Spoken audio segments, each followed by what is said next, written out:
Hello, Angeline. How are you? Good, thank you. How are you? I'm good, thank you. So, do you mind introducing yourself? Sure. My name is Angeline Tikoitoga. Born and bred in Fiji. My dad is from Moani in Kandavu, and my mother is from Sambeto in Nandi. I've spent a lot of time growing up here in Fiji, as well as in a lot of different countries overseas. So I feel as if I have a unique perspective on a lot of different issues that I hope to bring to the table. Mhm. So, would you mind getting into some of those unique perspectives that you've gotten from being all around the place? Well, it would depend on which angle we're specifically looking at. Let's take youth participation in politics. How would you say your view of youth participating in the politics realm has changed your view based Okay. on your personal experience? So if I was looking at it from a local perspective, right? Society here in Fiji has basically stated that unless you're of a certain age, you're not ready. I mean, from a very young age, we're all taught here that you listen to your elders, you don't disrespect what the older people are saying, and then you basically just follow instruction, don't question it. But in a lot of other countries that I've been able to travel to, it's always you deserve the position if you are capable to hold the position or if you're educated enough to hold that position. It doesn't have anything to do with your age at all. And I feel like that has greatly affected or greatly changed the way that I perceive youth participation in politics. But I do believe with a lot of Western influence as well, that has slowly, started to enter the sphere here in Fiji. It is starting to change a lot of young people's mindsets where they think, oh, maybe I can do this. Maybe this is something I can do. And it'll be so interesting to see, especially with last September, I was blessed enough to attend the Youth Parliament, which was a week-long program, and I met a lot of young people, a lot of young, interesting people who I think will have great contributions to the political sphere here in Fiji. So, yeah. Speaking of youth parliament, and a lot of people around Fiji, they were really happy that youths were, Mm. participating in this. But then on the flip side, you also had questions of, is this really making a difference? Is it just tokenism? Is it, just for the sake of getting youths to, just play parliament? Mm. uh, is it really going to create a difference in the greater society? Do you think our society has an issue with tokenism? Our society, I wouldn't say it's an issue, but I would say that it might be something that has been ingrained into the way that we think. As I mentioned earlier, a lot of people still think that older people know better. And that might not always be the case because there's a lot of things that come into play, like education and exposure, and being able to travel or having access to a lot of different types of information via the internet or libraries or their friends or whatever mode of information that they may be. But I also think that there will come a time when people will be more open-minded to having more youths participate in this. And it will take a lot of support from, I guess, every level, from teachers to people in the community, as well as different types of leaders, either in the community or in schools or local government or the actual government. But it would take everybody pushing for younger people to participate. But even if you don't look at it from an outside perspective, outside of, let's say, politics, and we look at both the private and public sector, you look through job vacancies and you see that they look for a specific number of years of experience. And the same thing happens in the political realm, where people look at a person's age and think they might not have enough experience for this. But I don't think that's a problem with tokenism. I think it's more what we've been in tuned to accept. Mm. And it's interesting that you mentioned about youths bringing a fresh new perspective. Mhm. If we let's just say we take one area of society. Let's just take politics. Yeah. What can a youth bring to the table that someone who is much older than them cannot bring? One of the main things that younger people can bring to the table is innovation. Older people, not trying to offend anybody here, I'm just saying older people have, they're more used to doing things manually. They by the book. A lot of our records here in Fiji are still manually written down and manually filed and all of that. I think a younger, youthful perspective would bring a lot of ideas on how we can be more innovative, be paper-free, and be able to share, a lot more information or save a lot more information without having to do it manually. But besides that, innovation is one of the things that younger people can bring to the table, along with a lot more fresher ideas. Speaking of innovation, and this is a topic that I usually have been bringing up. It's become a common niche with me, and it's to do with artificial intelligence. Yeah, and that is something that is I don't think it's being talked about enough, because and it's concerning that it's not being talked about enough, because it will affect so many jobs in the near future. Yeah. Accountants, office admins, and you also, if you go on any website, you have these chatbots that talk to you and converse with you. So a lot of these things are becoming automated, and we're shifting away from the manual way of doing things, like you mentioned. Do you think that the way that technology and society is progressing, forget the older people, we might not even have the younger people do it? Do you think that's a danger that we really need to address? No, I don't think it's a danger. I think it's inevitable. It's going to happen. It would be dangerous if we don't teach our younger generations to use it correctly. Like, let's take ChatGPT, for example. It's everywhere, and it's becoming an issue because students are using it to do their homework or to write their essays, etc., etc., instead of using it as a way to give them ideas or to have discussions. And I believe if children or if younger people are not taught the correct way to use it, or a more constructive way to use it, then it could be the cause of their own destruction. Will people become overly dependent? Yeah, because at the same time, like, if you think about it, a lot of things that have come out to be, a lot of inventions that have come about over the last 100 or so years have only happened to make people's lives easier. But if people become overly dependent on that, it becomes the cause of their downfall as well. So I think if younger people are not taught the correct way of using it, then it becomes very difficult. And another thing is, here in Fiji locally, we have a huge divide because of geographical locations, etc., etc. So students here in the urban areas might have a different level of education compared to those in the rural and maritime areas. So the ones in the urban areas will have a much higher exposure to artificial intelligence than the other students in rural and maritime do.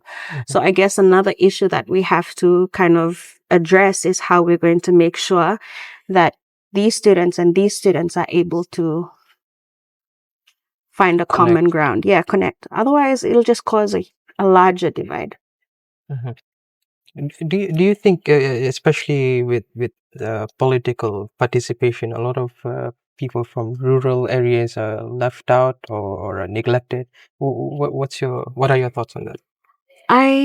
There are a lot of projects that are working on trying to bridge the gap between what happens here in urban areas versus what happens in rural and maritime areas. And I think, firstly, there has to be a divide between rural and maritime. We've gotten so used to just saying there's urban and then rural/maritime. But at the same time, rural areas could be right here on the mainland. It would count as semi-urban, like Sawani, for example, or Saweni in Lotoka. I mean, it's a rural area, but it's on the mainland. So Even the Moli. yeah, the access is similar to what you might have in an urban area. However, in maritime areas, you have to travel many hours by boat to access those areas. So the access and the exposure that those people have would be different from rural and maritime. That being said, if you separate these into three, so you have the urban, the rural, and the maritime, in terms of political exposure, it might not always be the same, which is why I think it's really important that people take the time to go out and visit these areas. It does happen, but I'm not sure if it's happening as often as it needs to be, so that these people have the same exposure or they know what's going on. I mean, because you could always listen to the radio and have your phones, but not all of these places connect to the internet. So they might not have the same level of understanding as those in rural and urban areas do. But I do believe that these are some of the issues that are being addressed at the moment, only because we have schools and we have medical centers that are in these areas. So we do have government officials that are visiting these areas every so often. But in terms of a political kind of light, I think it's something that we could definitely work on more. Still a ways to go. Yeah, there's always room for opportunities or room for improvement. Yeah. Why politics? What got you into politics? I believe your parents were civil servants, right? Both of my parents were civil servants, yes. To be honest, I literally had no interest in politics at all. Because of both of my parents' career, I grew up, I guess you could say, in a very public way. Everyone knew my last name, so I'd go into rooms and people would be like, "Oh, that's so-and-so's daughter," like, you know? So when I was choosing my career path, I always knew that I am going to choose a career that has absolutely nothing to do with public life. Like, I was ready to be in secret living my own life, but it's funny how things work out. So after uni and stuff, I found myself working in a BPO, and I climbed up the career ladder very quickly. So I was a manager really young, and that taught me so much about interactions with high-level executives, learning to lead a team, making sure that everything is correct and accurate as per the expectations of our clients. You know, there's a lot of things I learned along the way. And then when I left that job, I started getting really involved with a couple of NGOs with some really good friends of mine. There was South Pacific Foundation that really focuses on ensuring that people in rural and maritime areas get access to clean and safe drinking water. I also started working with Temesia and a couple of other projects that he has working on, like the Blue Light Program, IESP, which is the Interagency Exit Strategy Pathway, whereby we focus on getting youths off the street and placing them in a home where they're able to be rehabilitated and, you know, pushed back into society. And these are just some of the things that we were working on that really started to change my mindset. And then we worked on the Better Than This campaign, which is basically focusing on increasing the participation of females and youths in a political / leadership space. So it really made me realize that there aren't a lot of women that are in these spaces. I mean, yes, nowadays we do have an increase in female in leadership spaces, but we still do only have 5 women in cabinet. So I thought to myself, you know, you have to start somewhere. And if every female is just going to say, yeah, it's not for me, someone else is going to do it, nobody will do it. So I thought the best way is to push myself to try and encourage more people to participate themselves. So when the opportunity arose, I decided to just go for it and see where it would go. That's an interesting entry. Yeah. Back into the public life. Yeah. Yeah. There's usually so when it comes to having 50-50 men and women, you can immediately see a divide online. Yeah. On one side, you have people cheering it on that it's a good thing, and then on the other side, no, we don't want like this. Oh my gosh, it's so interesting. Yeah. Just yesterday, I wrote like a think piece on Facebook, and I basically spoke about why we decided, why we need to have a focus on women in politics. And I basically spoke about the history of how things came about to be in Fiji. And I don't know if you know this or not, but women didn't even have the right to vote until 1963, which is just 60 years ago, like 63 years ago. And that's in Fiji. In Fiji. So, and even the Ministry of Women didn't exist until the 1980s. And they changed the name officially to Ministry of Women and Children in 1996. So a lot of issues, the women's issues, having women in decision-making policies that are focused on women and children are very, very recent in our country. So I was talking about that in this post, and then somebody comments on my post and goes, why don't women just go look after their children? And somebody else goes, yeah, having women in ministerial positions will just make them hook up with their drivers and the security. And I'm just thinking, why? Like, what is it about having women in power? What is it about that threatens people so much, that takes their mindset all the way back to a very primitive kind of thinking process? That like there's so many other. And what do you think that is? Why do people react like this? Well, I have to preface this by saying that the people who were commenting these were women. So when I had a sit down to actually think about why women are saying this about other women, it's just the lack of exposure. Back when I was working in the BPO and I had a couple of teams that I was looking after and some things weren't working out, I got into huge trouble for it. And then my supervisor, my boss was like, Ange, why is this happening? Why aren't the team working the way they're supposed to work? And then I said something that I think would apply to this same situation. They haven't been exposed to that.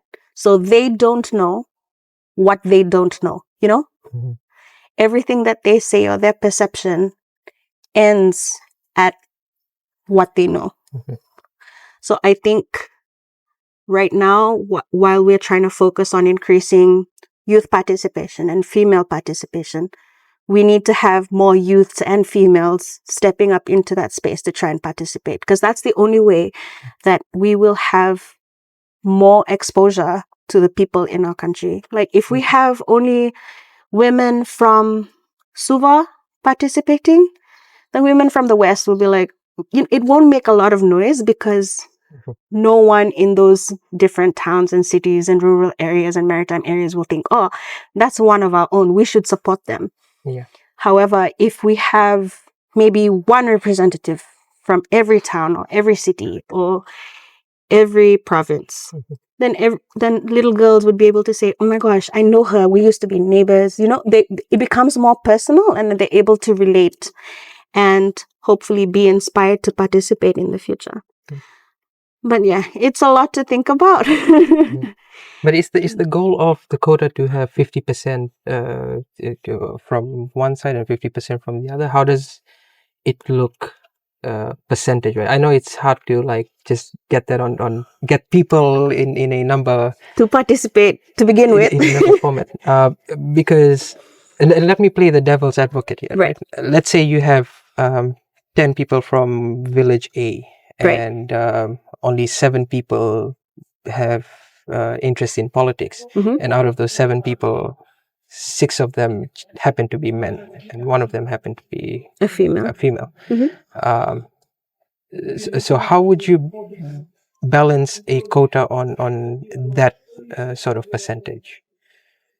Is it always going to be 50% women and 50% men, or Is it an equal opportunity system?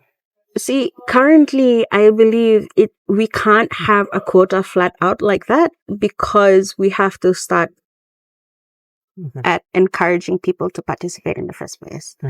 So what I mean by that is we can't tell them, look, it's going to be a 50-50 kind of thing until we are able to encourage people to participate. And when I say that, I mean, not only do we have to tell the women, look, you're good enough for this, you're strong enough for this, you're smart enough for this, you're built for this, you can do it. We also have to like kind of retrain the men to be like allies into the situation. So they can say, this is a woman that is being representing your village. You have to support her. And I mean, there will be things where you disagree and stuff, but we can't keep going back into the patriarchal way of doing things where it's like, oh, yeah, she might want to run, but she has a family to look after. I attended a workshop late last year where we had like a really, really in-depth discussion on females or women in politics and leadership and how culture and society and how things are, how that impacts women in leadership spaces. And naturally, there are a lot of women who are capable of being in leadership spaces who are not in leadership spaces. Same thing with politics, and a lot of factors play into that mainly, but one of the biggest ones that came about was their responsibilities to their family and how there is sort of still a very big patriarchal mindset of if there is a man and a woman in a relationship or they have a family, they're married, they have children, the woman would stay home and look after the family while the man goes to look for work. That's the only way it will be, you know. Very rarely do we see it the other way around, whereby the man would stay home with the children and let the woman go, or they'd come and have a relative come and look after the children, and both of them work. Either way, if we are going to be pushing for our women to take a bigger step into politics and leadership spaces, then we also need to have a focus on our men to be allies for them. You can't do one without the other. So it's not only trying to push for an equal participation, but also getting them to participate in the first place. And having their family or having the males be understanding enough to support them. Because it's our culture. Our culture is the woman looks after the family, the woman, you know, raises the children, the woman builds their home. Well, the home. The man might build a house, but the woman creates the home, makes the meals, etc., etc. It's very hard for a lot of women outside of urban areas to step away from that because they have responsibilities to those in their family. So yeah, I guess if we want more people in rural and maritime areas to participate, then we have to focus on both genders. Would you say a lot of your, I mean, you did mention how you came back into the public space. Yeah. But would you say some of it was maybe an inspiration from your parents? Because I believe your dad was an RFMF officer, brigadier. He was commander for a while, and then he left the military and joined the Ministry of Foreign Affairs, where he became an ambassador. But yes, I definitely would say that a lot of it was influenced by my parents. My dad was very, very service oriented. I learned very early on in life that if people expect things from you, you get it done. You can be tired, but you have to get it done. So I found myself doing that in my professional career as well. Even in the BPO industry, I was finding myself working for longer periods of time just to get things done because it was expected of me. And I feel as if that happens as well in public spaces, or that's what should be happening if you're in a public space. I understand that there are things that happen, but I mean, we a lot of the influence that I had was just having a heart of service and trying to do things well enough for other people. Mhm. You know, How big of a jump was it from corporate space and looking after, a because there were huge people under jump. It was a huge jump. Let me tell you. yeah. Because I guess in corporate spaces and in the private sector, deadlines are deadlines. Like, you can't play games with the deadlines. If it was expected at We have 8 a.m. deadlines in tomorrow, politics. see, that's the thing. I'm still waiting for my road to be built. I guess it's because in the private sector and in corporate spaces, they have their own funding. However, in the public sector and in politics and in like a government space, a lot of the funding has to be approved, and if it's not budgeted for, then it has to go through an approval process, which takes ages depending on whatever it is that you're trying to apply for. But yeah, I mean, it can get frustrating for a lot of people when you're waiting for something and it just takes ages and ages and ages. But yeah, it's very hard. But that jump for me was a very huge jump, and I'm still trying to get used to it, I'll be very honest. But I really do think that a lot of my experience from within the private sector will be very, very useful. Like managing people and People management, as well as, I guess, just being able to communicate with executives, or understanding reports, or being able to conduct a meeting. Like, some people might think these are very basic skills, but not everyone knows how to do them. You know what I mean? And yeah, I think a lot of the skills that I've acquired in the private sector would be very useful. as most people know, the previous administration, if you just look at the polling, just the basic polling, 50% of the nation were with the previous administration, 50% were not. And the 50% that were with them made the argument that they brought more equality, brought in a fairer system, a more liberal system, as you would say. And they were, I guess you would say, a more progressive on paper. They were a bit more progressive party. But then the other 50% had the claims that it was a draconian administration where they, there wasn't much freedom of speech. You couldn't go out in public and protest. You had to get, if you had to protest against the police, you had to get a permit from the police to protest the police, that sort of thing. And I think that's still maybe the case. I'm not sure now, but there were a lot of criticisms regarding that. From my position, I can see validity in both the sides. Both arguments, yeah. Both arguments. But I want to get your view on it. What is your view on the previous administration? One thing that the previous administration did have was a lot of support in. And I think one of the things they did well is something that I did speak on earlier in the conversation, is exposure. They were able to expose themselves to a lot of different people in a lot of different areas, because they did a lot of traveling and they did a lot of work in rural and maritime areas. A lot of places started to get electricity. A lot of places started to get water. A lot of people started to get internet connection thanks to the previous government. Roads were being built. And it's free not education, free education, bus fare. There were a lot of positive kind of decisions that were made during that period of time.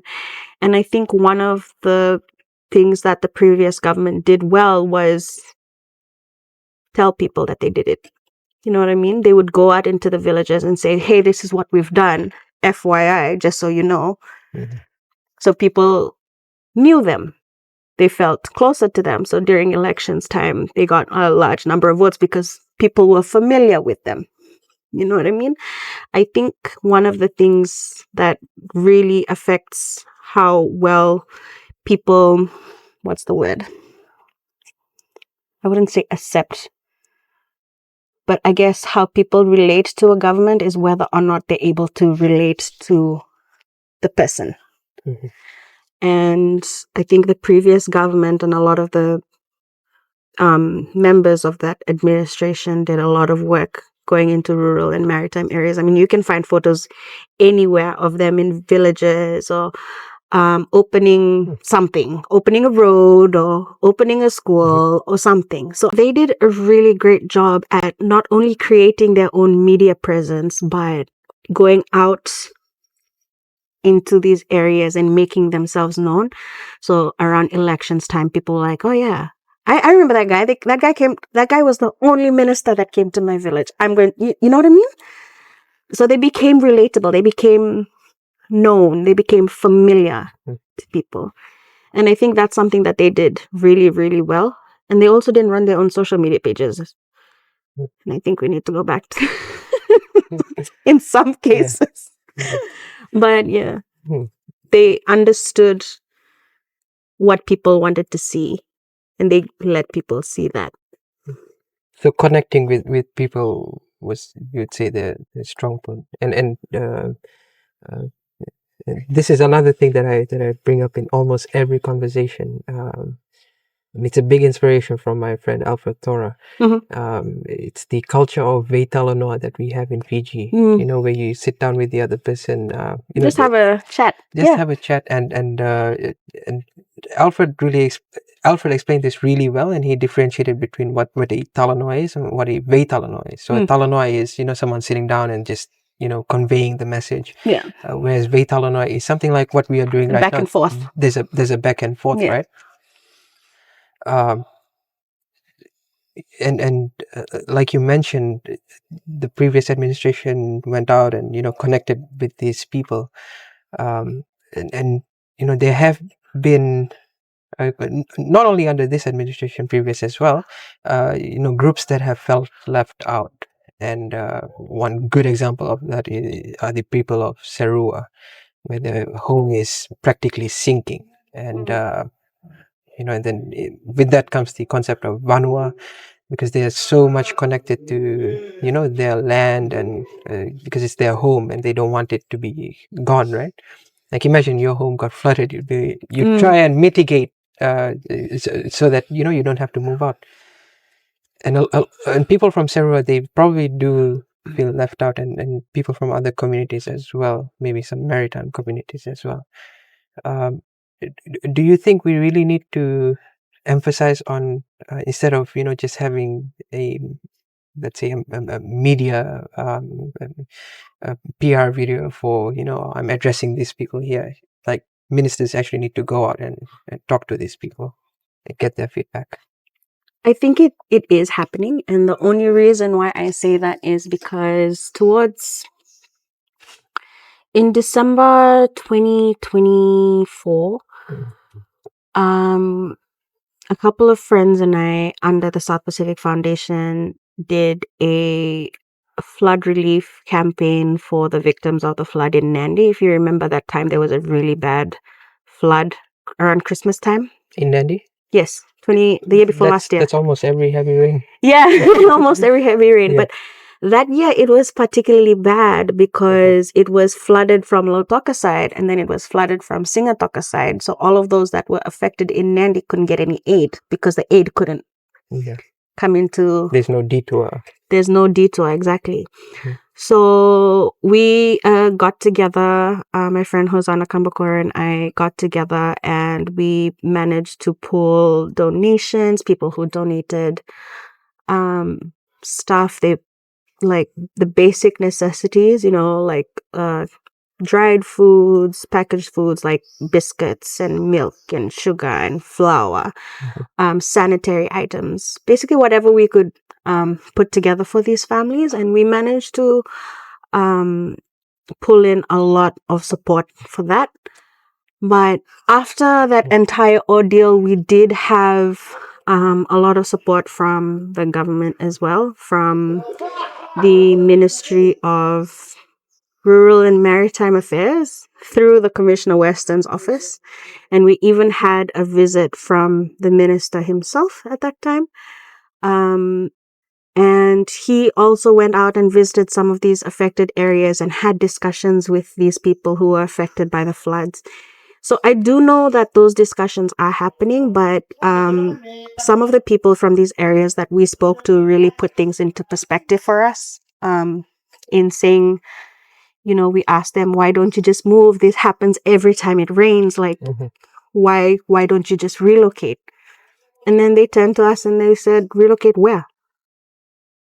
With what money? How are we supposed to uproot everything that we have here and move it somewhere else when we can't even afford basic necessities sometimes, And I guess that's why we need to, sometimes in certain situations, you just really need to be compassionate and realize that we have a lot more privilege than we realize. Because for people like me and people like you, it's very easy to just stand up and move. If it rains, we can just stand up and relocate. And there are people who literally can't. Like, they live in those flood-prone areas because that's their family land or their Matangali's land. Yeah. But they can't afford to live anywhere else. They can't just get up and go. They don't have the finances available. So every year they just hope and pray that the rains aren't bad enough where they're swept away. So I do know that government officials are doing what they can to go and visit these areas. But again, there's a lot of factors that play into it. And yeah, it's a lot to consider sometimes. And I think that's one of the biggest challenges that government officials have, or politicians have, or people that are in that space or in that arena. Like, yes, they may have power.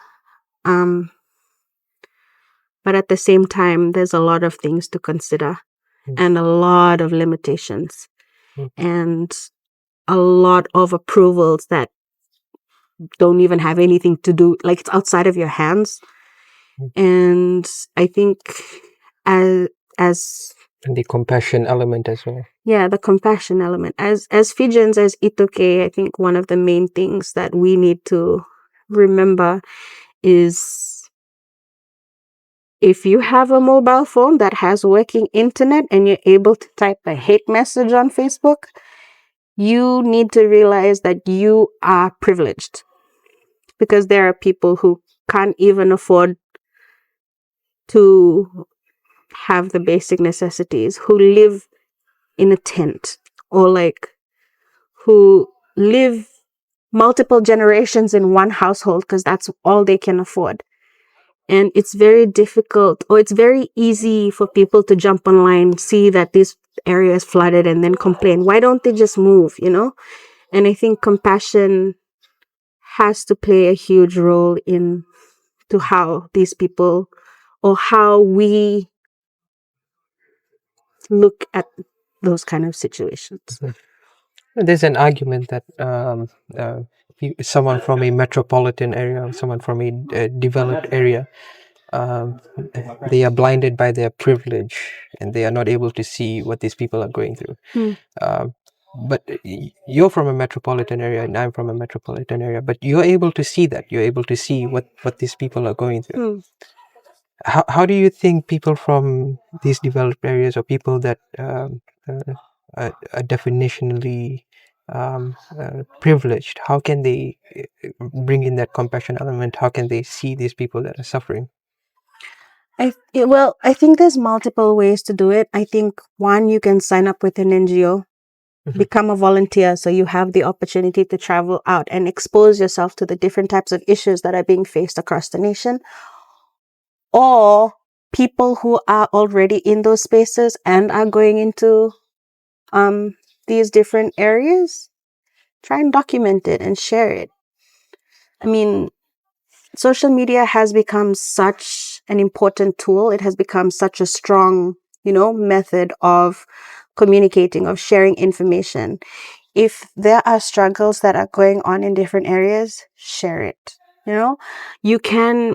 So my friends and I, under the South Pacific Foundation, are very strict about the way that we handle our social media, especially if we're going out into communities. We try and not capture faces or children, just because it's exploitative and it may cause more harm than good. But we have found that you are still able to show a lot of work that you're doing without sharing faces.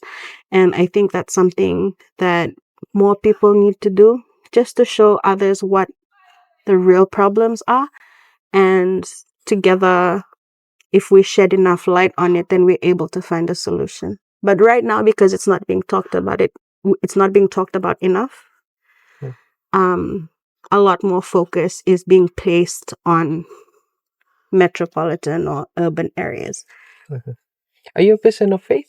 I am a person of faith, yeah. And does your faith play into what you do? Yes, it does. I do believe that faith plays a really huge part in not only how I choose to, I guess, do what I do, but also how everything in my life has happened. And what I mean by that is, if you're looking from the outside in and you're not a person of faith, you would think that my life just does not make sense. Because how do you go from a BPO to politics? Like, but if you follow my journey, I did drag science in high school. yeah. But if you follow my journey along, then you'd realize that, like, there's no other way to put it except that it's like God ordained. Like, it was that was for me. You understand what I mean? It was your calling. It was my calling, exactly. So, I had this conversation with my mother, and my mother told me, like, because I explained to her, like, when the opportunity fell into my lap for me to be VP for SADALPA, and I told her, Mom, like, this is happening, blah, blah, blah. And my mom was like, well, maybe it's for you. And then I said, yeah, but like, I always said I didn't want to be in the public eye. Like, I grew up in that. I don't want that. Like, I don't want my children to be living their life and like people coming up to them and being like, oh my gosh, that's Angeline's daughter or Angeline's son. You know what I mean? Because that's how I grew up. I couldn't do a lot of things because people would just look at me as Moses and Chu's daughter. So I didn't want that for my children. But then my mom said, you can run, you can hide, but if this is what God wanted for you, it's going to happen, So yeah, I do believe that faith has played a huge role in this. And I have a lot of aunties and uncles and my mom who pray for me every day and who are very supportive of everything that I do. And I'm very grateful for that. But to answer your question, yes, faith has played a huge role. Where do you think this country's political future is heading? Because it's a very volatile state that we are in. And every week there's a new headline, about so and so party, so and so minister. There's new parties also coming up. Where do you think this country's political future is heading? Is it in a good direction, or are we doomed? Personally, I think that everything that is going on right now there's two ways to look at it. It can be either very good or very bad, dependent on how you perceive it. So somebody could be looking at everything that's going on right now and thinking, yeah, this is a circus. I am refusing to participate, and just take a whole step back from participating in politics. They'll just say, nah, I'm not going to do it. Look what's happening. You know what I mean? But on the flip side, somebody might watch everything that's going on and think, nah, I'm going to step up and do better. This is going to be my reason why I'm going to step into politics and do better than whatever is going on right now. So I think it's really important that as human beings, that we, like, whenever we're interacting with people who are looking at stepping into these arenas, that we are being encouraging and supportive, and like very positive in how they are going to, take a step into that situation, into political arenas, because otherwise we're just going to end up repeating history as we have over the last how many or so years. I mean, we've had a number of coups now, we've had a number of constitutions, and if we don't, I guess, be positive or be constructive in the way that things have been doing, things have been going and doing better than what has been done, then we will just be stuck in this cycle of doing the same thing over and over and over and over again, and that can be very, very dangerous. And even if you don't choose to participate, you're already in a system that's gonna work. Not working exactly. Yeah. Like I had a conversation with somebody today actually, and this person is in their mid-30s and turned to me and said, "You know what? I've never voted in my life." And I was like, "What? Do you not pay taxes?" And the person was like, "No, I pay taxes." And then I was like, "Then why don't you vote and participate? Because everything that you stand for, everything that happens to you is dependent." But at the same time, when you put it that way, people don't realize what elections means for them, or their education, or their health, or where they live, or the taxes that they pay. I don't think people realize that enough. There is not enough civic education in our curriculum at all levels. I think if you go into the school system right now, the depth of civic education is the breakdown of the government, legislative and executive, blah, blah, blah. The role of the prime minister and all the ministers and all of that. And that's it. Yeah. And I was like thinking about it the other day, and I was like, man, how can we get more people like more civic educated? What do you think? Well, I had this conversation with Kaba Masilangi, and I'll credit her on this. So she talked about how her grandparents and her family, they always talked about politics. And, apart from the cartoons and other stuff that she used to watch as a kid, she also used to watch the parliamentary debates that were pre-recorded and posted up. So in my opinion, I agree with that. And I think that exposing. Like the exposure. Yeah, and it's a cliched thing to hear, but it starts from the home. And if your home is politically engaged, if your home is aware or has civic awareness, high level of civic awareness, you're going to be aware as well. So what do you do for people who are like... Well, you encourage the parents. Teach your kids. Yeah, I was thinking about it the other day, and I was like, man, how can we, like, if we were to make a step into focusing on civic education, how are we going to ensure that there is more focus on civic education and people are actually learning and absorbing? Yeah, and I was like thinking about it, and I was like, man, how can we? And then I thought about the voter ID. You have to register to get the voter ID, right? But for your driver's license also, you have to register to get your driver's license. But before you can get your driver's license, go through the test. You go through a test. So why don't we do that with civic education? You know? But will it be, will you need to meet a threshold of awareness before you can get your voter ID? I think that's necessary. I mean, there's a lot of things that we want to do that if we make the decision to do will greatly impact everything. Because I think that will run the risk of excluding certain people from participating in elections, don't you think? In what way? Let's say someone...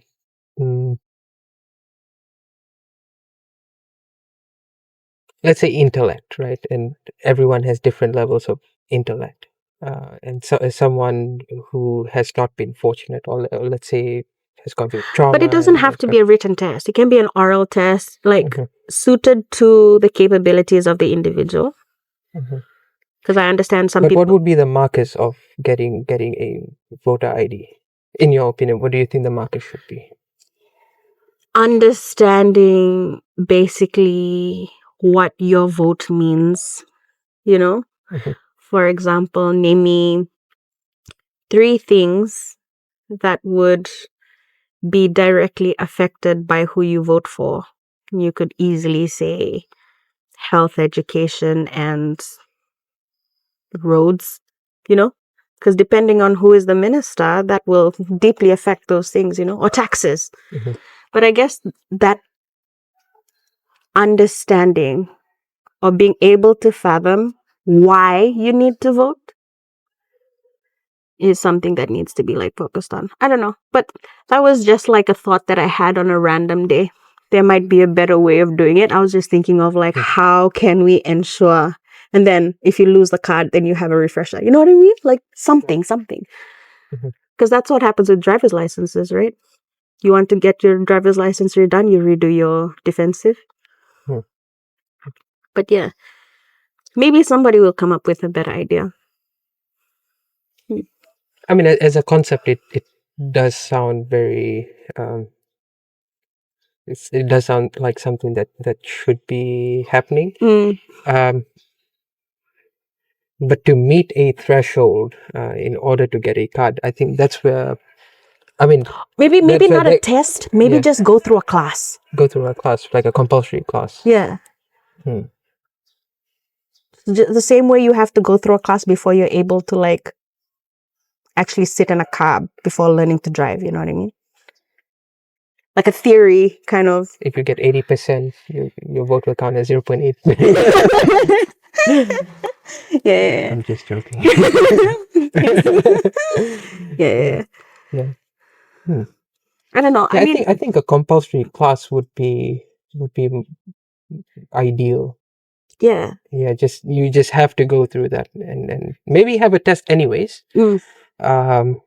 Just for data collection. Just for data collection and see how many people know who they're voting for and why they're voting for them. And because in your while you're registering, you have to register what area you're going to be voting in. People would be able to tell by looking at that data which areas have a higher understanding and which areas don't. You know what I mean? And based on how they vote, you're able to tell a lot about where a lot of focus needs to be. It'll be really interesting. These are the things that keep me up at night. I can tell by the eyes. But yeah. I mean, I sat with a cab driver not too long ago. And cab drivers have a lot of insight. Yes, and this is my opening line. If you really want to get good at conversing with people, so what I do is I sit down and then instead of asking them how the day is going, I just jump into, we have open bases now, right? And cabs used to have private bases before, and now it's open bases. And I know that the bases are open, but I ask them anyways. And through that, I have, and once they answer, we do have open bases. And then my next question is, what are your thoughts about it? What are your thoughts about it? Is it a good thing? Is it a bad thing? Has this impacted you in any way? Yeah, and I've done a mental data collection, and by their responses, I automatically know who they vote for. Oh my gosh! See, I've been doing that for 6 years now. Yeah. And it's a weird thing, but it also helps you learn how to converse with someone that you don't know. So, I don't think people realize how much data collection and data interpretation can affect so many things. Maybe I should have that on paper now. Yeah. Because it helps you understand. Like my old boss used to say, numbers tell a story. And if you're able to understand the numbers, you can understand where you've been and where you're going. Especially, like I was thinking about it the other day and I was like, man, there must be a lot of data that's available to a lot of people, and people just don't look at it. Like when I attended this workshop at the end of the year last year, and they pulled out a huge book and they gave every table one each, and it was a book that was like about that thick. And it had all sorts of data from private sector to public sector about women in leadership. It's called I don't remember off the top of my head, but it was a really thick book. And we can post a link up. Send it I can send you the link. I do have the link. But then I realized, I was like, oh my gosh, I didn't even know half of these things like existed. And it puts a lot into perspective for you. For example, and I'll preface this by saying, I'm not saying any of this to point any fingers at anybody, but that's what the data shows. That between 2018 and 2022, and I found it so interesting because there has been a lot of discussions on why it's important to have women in leadership, right? And why should we have women in politics? I'll give you a statistic and you can deduce your own thoughts from that, right? So between 2018 and 2022, there was an increase in maternal deaths. I can't give you the exact number off the top of my head, but it's in that book. We'll post the link, right? Women passing away after giving birth. Yes. Who pass away after giving birth. There was an increase between 2018 and 2022. But the minister and PS for health have always been men.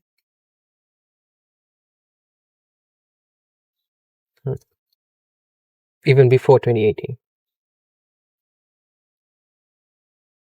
I don't know. I don't remember that far back. But between 2018 and 2020, yeah, they were men. And it makes you wonder, like, did the increase in maternal deaths have to do with the lack of women at the table when these decisions were being made? No way to tell. But it is something to think about. You know what I mean? Do you think that focus was placed on other areas instead of maternal health because the people who are sitting in decision-making spaces have not gone through that process of delivery themselves, so they might not be as understanding of the situation? Or could it be because we had COVID from 2019 and could that have played a part in it? I don't think so. Mainly because these were deaths that were mainly caused by delivery. That's interesting. So we'll post up the link of that book. That book. Yeah. You know, everything in our society is data and probability, and you know, right from basic mathematics, there's a special section with probability, and that's something that a lot of people miss out on. And I'm at fault in regards to this as well, because I use a lot of my personal conviction and my preconceived notions when it comes to making decisions. And I think that's with most human beings. But to objectively place yourself outside of your own shoes and look at the statistics and data and see what is best for our society is a very difficult thing to do. Especially when you have an ego. You know, every human being has an ego. Do you think we need to place more focus on numbers and less on what my he said, she said, he said, what my political background is, what my party's ideology is? Do you think we need to maybe take a step back? These are the statistics. This is what we need to do. I think it might be helpful, but I think because despite the fact that we do have a lot of data on a lot of different things, there's also a lot of areas that we do not have any data in, or we do not have enough historical data. You understand what I mean? A lot of things that have come about recently, we might have only 10, 15 years of data and nothing prior to that. So I think looking at numbers might be a little bit tricky, especially if you're trying to find patterns. Especially if you have advancements. Yes. And especially because our nation is, despite the fact that we have a lot of urban, semi-urban, peri-urban, and a lot of rural areas here in the mainland, we still have a lot of areas that are out of reach because they're maritime, or like, well, I wouldn't say out of reach, but I think because there are a lot of areas that don't have connectivity or easy reach, it might be difficult to maintain the collection of data, if that makes sense. For example,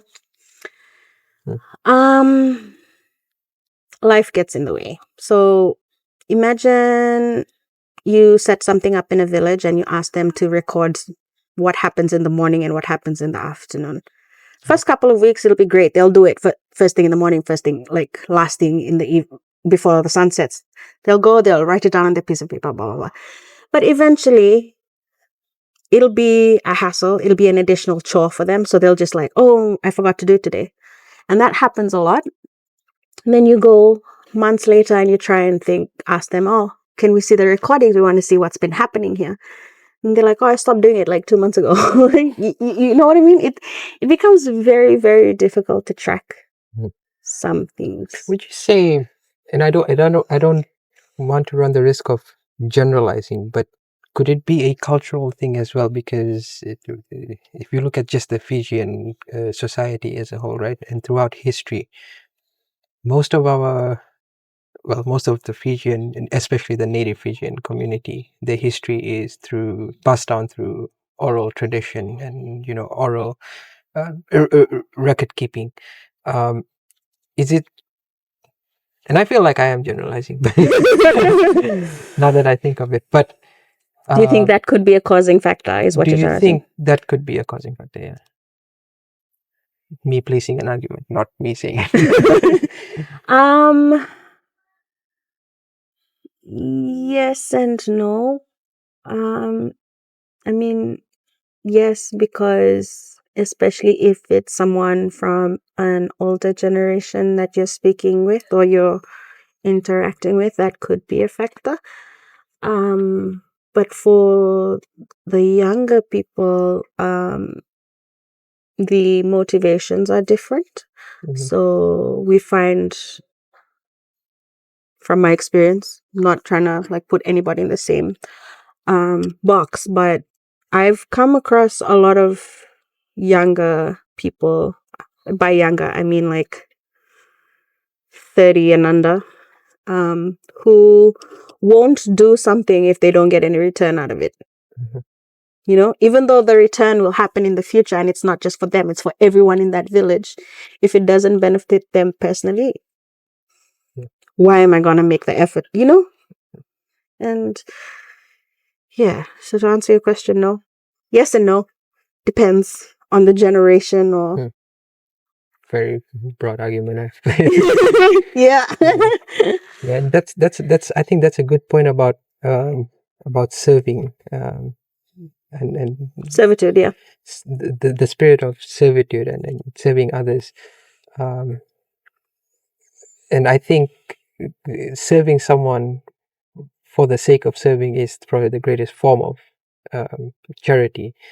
And in our society, we have our phones and we have our cameras, and we do it for recognition.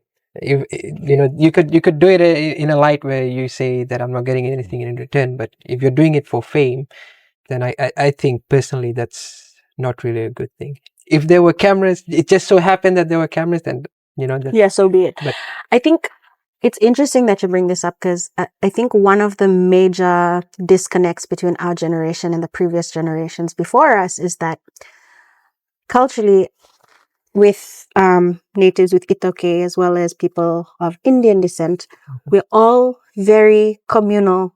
We're all very communal. Everything you do in a large group. It'll be your great grandparent, your grandparent, your parents, your children. Like that. It'll be really big, and they always do things that way. So if something happens to someone, everyone is close by to help. You understand what I mean? But with the introduction of technology and Western influences and everything, and phones and computers and laptops and TV and whatnot, everybody has become very individual.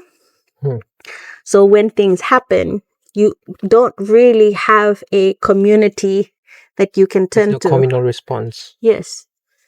And it's interesting if you think about it, but I think that has also caused a huge disconnect between us and those before us. So it's very difficult for us to compare where we are in society now versus where we were in society 40 years ago, 50 years ago, because of that one fact. Like, even now, I mean, previously, people would live multiple generations in a house. Nowadays, it's just two generations or 3 generations. And as soon as somebody gets married, they're out. They move out. They look for their own place. But previously, it didn't matter. They get married, your spouse comes and moves in here, and everyone lives together in one big compound. You know what I mean? So I think the way society changes as well, depending on the times. And I think having us adapt to what is going on at that point in time will be very beneficial. But how is another question. Yeah. This is something that I ask all of my guests towards the end of the conversation. So let's say you, Angeline, everything that you have done from your childhood, being in the public eye out of the public and then back in again, becoming VP of a youth wing political party, and every charity work that you have done till this point that you're sitting across from me on this table, everything was erased and gone, and no one knew who you were. What's one message you would like to leave for someone that were to listen to this? Believe in yourself. With the age of tech that we are in now, and everything that publicly goes on social media has the power to be scrutinized by literally anybody. Anyone can say anything about you, and nowadays whether it's true or not doesn't even matter, because once somebody believes it, it becomes viral and ruins your entire reputation.